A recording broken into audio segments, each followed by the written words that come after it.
Bienvenue sur Maroc 24 en ce 10 octobre 2024. Aujourd'hui, notre attention se porte sur la 5e séance plénière de l'Assemblée générale de la 4e commission de l'ONU. Ce moment a vu une véritable valse de soutien en faveur de la souveraineté du Maroc sur son Sahara. Les intervenants issus des provinces du Sud ainsi que d'Afrique, d'Europe et d'Amérique ont pris la parole pour affirmer leur appui avec une force et une clarté remarquables. Face à cela, l'Algérie et ses partisans n'ont pu qu'essuyer une série d'humiliations, leur manœuvre politique s'écrasant contre la réalité inébranlable de l'unité marocaine. Je vous laisse avec la vidéo. Ms. Saad, you have the floor. Bonjour Madame la Présidente, bonjour à tous les participants. Madame la Présidente, je suis Zahra Saad d'origine marocaine, docteur chercheuse à l'Institut national de recherche halieutique de Dakhla Wad al-Dhahab. Madame la Présidente, depuis la récupération des régions sud, le Sahara marocain a bénéficié et bénéficie encore d'un effort public considérable pour réaliser son désenclavement et son insertion économique au sein du pays. Les investissements massifs effectués par l'État donnent à ces régions la structuration qui leur manquait.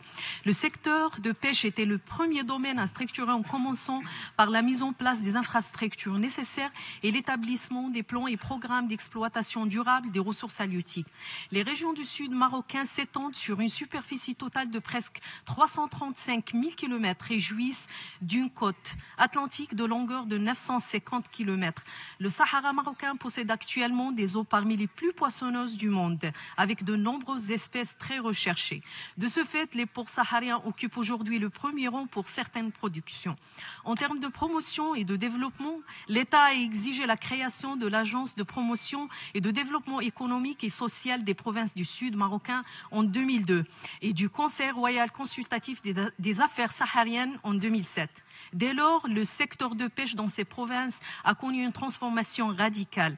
Le Conseil a approuvé de nombreux projets, dont la création de 1000 entreprises de pêche maritime et de nombreux emplois pour les jeunes, et l'optimisation de l'exploitation des ressources halieutiques par la création ou mise à niveau d'entreprises spécialisées dans ce domaine. L'Agence du Sud a investi près de 26 millions d'euros pour le développement de la pêche, et ce à travers la construction et l'aménagement de villages de pêcheurs dans la région de Laayoune, Boujdour et la région de Dakhla Wad al-Dhahab, ainsi que la réalisation d'un nouveau port.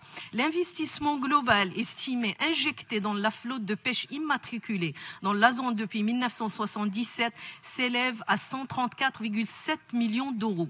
Depuis 2009, la promotion du secteur de pêche s'est basée sur plusieurs plans de développement nationaux, dont le plus global est le plan halieutique, qui est la stratégie de développement et de modernisation du secteur de la pêche maritime nationale.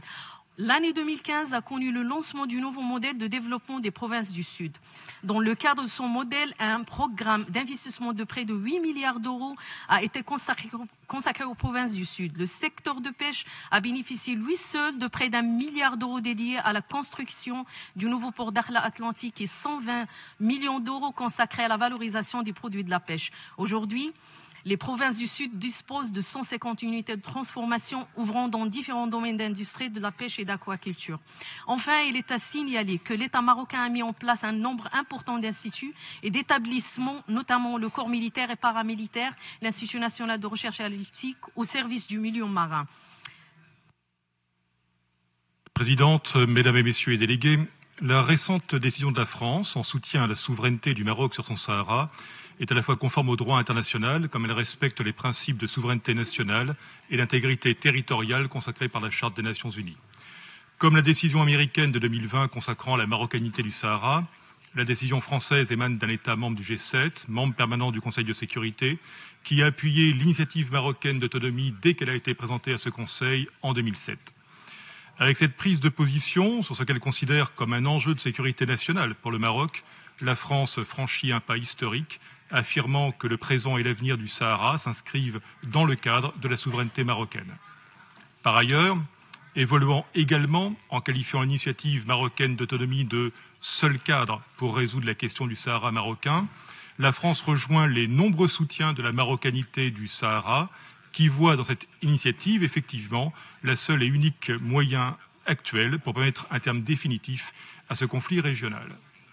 La position de la France incitera sans doute d'autres pays européens à se joindre au large consensus international qui se renforce régulièrement, à l'image du soutien apporté récemment par la Slovénie, la Finlande et le Danemark à l'initiative marocaine d'autonomie.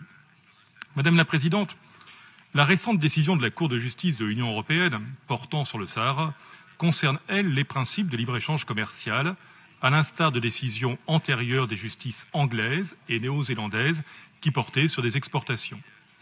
Contrairement à ces dernières, pour lesquelles l'important était que les accords commerciaux concernant le Sahara marocain puissent profiter pleinement aux populations locales, ce qui est à l'évidence manifestement le cas, la Cour, cette fois, dans une approche juridiquement très ambiguë, estime que le consentement de ces dernières, des populations locales, n'était pas assez explicite. Cette approche est actuellement très contestée par les plus hautes institutions européennes, la Commission et le Conseil, contestée aussi puisque, par exemple, le Parlement européen vient de refuser la demande émanant de soutien du Polisario de débattre du sujet. Contrairement donc à ce qui est parfois affirmé et que nous avons pu entendre, force est de constater que l'évolution des États membres de l'Union européenne et celle des représentants de leurs citoyens vont dans le sens d'une approche de plus en plus critique des pseudo-arguments invoqués par le Polisario. Madame la Présidente, loin des ambiguïtés de la Cour de justice, les deux anciennes puissances coloniales, la France et l'Espagne, qui connaissent l'histoire du territoire, reconnaissent aujourd'hui la marocanité du Sahara, tandis qu'un grand nombre de pays arabes, européens, africains et asiatiques s'inscrivent dans cette dynamique. Rappelons pour conclure les fondamentaux. Le dossier du Sahara est exclusivement géré par le Conseil de sécurité, dont les résolutions appellent depuis 2007 à une solution politique fondée sur le compromis et le réalisme et soulignent l'intérêt majeur de l'initiative marocaine d'autonomie. Je vous remercie.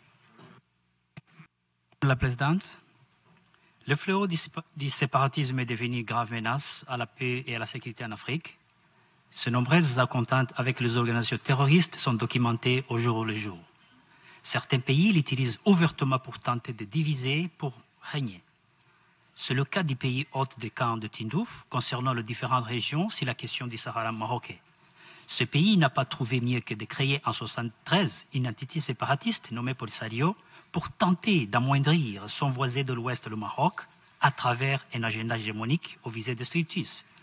Depuis cette date, les voisins de l'Est du Maroc abritent cette entité séparatiste, l'armée militairement, la financer à coups de pétrodollars, la défend politiquement et diplomatiquement au sein de ces organisations internationales, comme c'est le cas aujourd'hui au sein de cette commission. Les voisins de l'Est du Maroc, qui se prétendent faussement partie intéressée à différentes régions, a mis en place une stratégie bien rodée pour maintenir sous perfusion de le Polisario et en lui déléguant une partie de son territoire au mépris du droit international. Pour appliquer sa stratégie, le pays hôte de cas de Tindouf ne lésine sur aucun moyen, quitter à priver sa propre population de rentes importantes de la production gazière pétrolière pour le destinant à un groupe armé séparatiste qui contribue à la déstabilisation du Sahel. Madame la Présidente, le pays hôte de camp de Tindouf prône la division parmi les pays africains. Comment peut-on se prétendre partie intéressée à indifférent alors que la question du Sahara marocain figure à l'ordre du jour de l'Assemblée de rencontres bilatérales de pays hôtes des camps de Tindouf, de ses déclarations officielles et des communiqués de presse? Une partie intéressée ne convoque pas l'ambassadeur dont le pays a décidé souverainement d'ouvrir un consulat général au Sahara marocain. Une partie intéressée à différentes régions ne recourit pas également à la menace et au chantage en rappelant son ambassadeur auprès d'un pays qui a décidé souverainement de soutenir la marocanité du Sahara. En fait, une partie intéressée ne maintient pas coûte à coûte. On sait de l'Union africaine une entité qui ne jouit d'aucune qualité d'un État selon la Convention de Montevideo. Madame la Présidente, la communauté internationale doit être consciente du danger que représente le Polisario pour la paix et la sécurité dans le monde. À cet effet, la décision de la Cour européenne est une grave erreur que ni les grandes institutions européennes, ni les États membres de l'Union européenne n'ont cautionné, souciés de préserver leur partenariat stratégique avec le Maroc. Un État fiable est pourvoyeur de paix et de la sécurité dans son environnement immédiat et dans le monde. Et je vous remercie, Madame la Présidente. Merci. Madame la Présidente, ce qui devait arriver a fini par arriver. Mon pays, la France, a pris la décision de reconnaître la souveraineté du Maroc sur son Sahara. La lettre du président Macron à Sa Majesté le roi Mohamed VI, scelle en effet en des termes on ne peut plus clairs l'intangibilité de la position de la France. Le présent et l'avenir du Sahara s'inscrivent dans le cadre de la souveraineté marocaine. Par ces mots, la France a franchi le pas de la clarté en se joignant à la dynamique internationale d'appui massif au Maroc. Cette décision apparaît ainsi comme un tournant décisif sur cette question que la France considère comme un enjeu de sécurité régionale. Madame la Présidente, j'observe aussi que l'initiative d'autonomie présentée par le Maroc aux membres du Conseil de sécurité en 2007 est désormais qualifiée par une très grande majorité d'États de seule et unique base pour le règlement de ce différend régional. Preuve en est faite sur le terrain, dans les villes de Laayoune et de Dakhla, avec l'ouverture de 32 consulats généraux issus de 4 continents.